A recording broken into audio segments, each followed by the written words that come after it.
اور اس کا ایک واقعہ بھی، حضرت عمر ہمیشہ حضرت ابو بکر سے نہ کوشش کرتے تھے آگے نکل جاؤں، آگے نکل جاؤں، آگے نکل جاؤں، ساری زندگی موقع نہ بن سکا۔ تبوک کا موقع آیا تو اللہ کے نبی نے کہا مال خرچ کرو۔ عثمان رضی اللہ تعالیٰ نے 10,000 لشکر کا سارا سامان تیار کیا، ان کی سواریاں، ان کا راشن کے لیے تھیلوں کو بند کرنے کے لیے دھاگے تک اپنے گھر سے دیے، اور 300 دینار اوپر دیے۔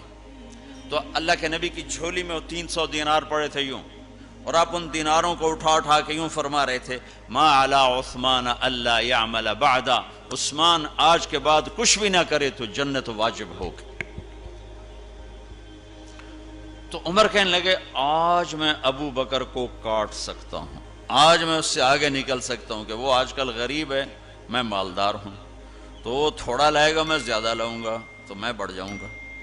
لہٰذا انہوں نے اپنے مال کا آدھا حصہ، آدھا گھر میں رکھا اور آدھا لے کر آئے۔ ابو بکر نے جھاڑو پھیر دیا، جو کچھ تھا وہ سارا سمیٹ کے لے آئے۔ جب دونوں پراپرٹی سامنے رکھی گئیں تو حضرت عمر کی بہت زیادہ نظر آ رہی، ابو بکر کی بہت تھوڑی نظر آ رہی، لہٰذا حضرت عمر بڑے اطمینان میں کھڑے کہ آج جیت خطاب کے بیٹے کی ہے۔ میں قربان جاؤں، اللہ رسول تو جانتے ہیں کہ کون کیا کر کے آیا ہے، تو میرے نبی نے سوال ہی بدل دیا جو اس موقع کا سوال ہی نہیں۔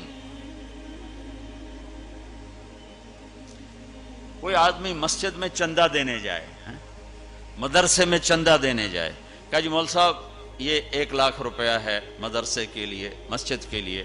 آگے مولوی صاحب کہیں پیچھے کتنے پڑے ہوئے ہیں، تو وہ کہے گا اے بھی واپس کرو، میں تو تھوڑی نیت ہے جو کوئی چکر لگتا ہے کہ تسی ٹھیکیدار ہو، مگر علی شاید ابھی پیچھے کتنے پین۔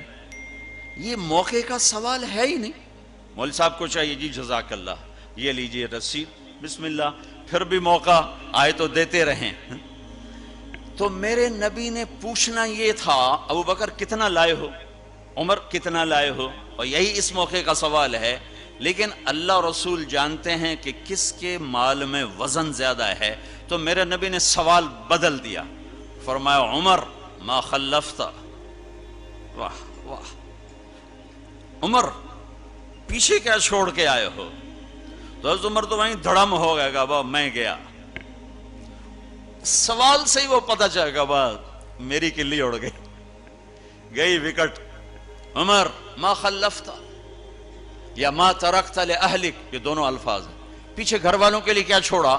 تو پہلے حضرت عمر بڑے جوش میں کھڑے تھے، پھر ایک دم ڈھیلے ہو گئے، کہنے باجی آدھا چھوڑا ہے آدھا لایا ہوں۔ پھر آپ نے کہا ابا بکر ما خلفت یا ما ترکت لأہلک، ابو بکر تو پیچھے چھوڑ کے کیا آیا، بچوں کے لیے کیا چھوڑ کے آیا؟ تو انہوں نے کہا ترکت اللہ ورسول، میں تو اللہ اس کے رسول کو چھوڑ کے آیا ہوں، باقی سب کچھ لے آیا۔ تو اس پر عمر کہنے لگے ابو بکر میں نہیں تجھ سے آگے بڑھ سکتا، کوئی بھی تجھ سے آگے نہیں بڑھ سکتا۔ اپنے کپڑے بھی دے دیے، اور ایک ٹاٹ تھا وہ پہن کر اس کو کانٹوں سے سی لیا۔ تو جبریل آئے، کہنے لگے یا رسول اللہ، اللہ تعالیٰ پوچھ رہے ہیں کہ ابو بکر نے یہ ٹاٹ کیوں پہنا ہوا ہے؟ تو آپ نے کہا کہ ابو بکر نے سارا کچھ اللہ اس کے رسول پہ لگا دیا ہے، اس لیے یہ پہنا ہوا ہے۔ تو کہا یا رسول اللہ، اللہ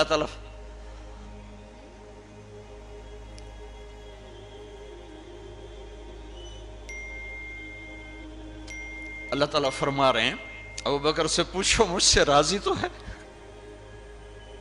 مجھ سے راضی تو ہے، اس فقر میں مجھ سے راضی ہے؟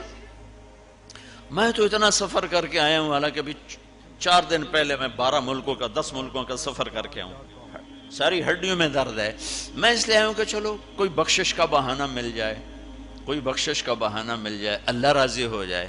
آپ سارے اس لیے حج پہ جا رہے ہو کہ اللہ راضی ہو جائے، جو سارے جہان سے کہتا ہے مجھے راضی کر، وہ کہہ رہا ہے ابو بکر سے پوچھو مجھ سے راضی تو ہے۔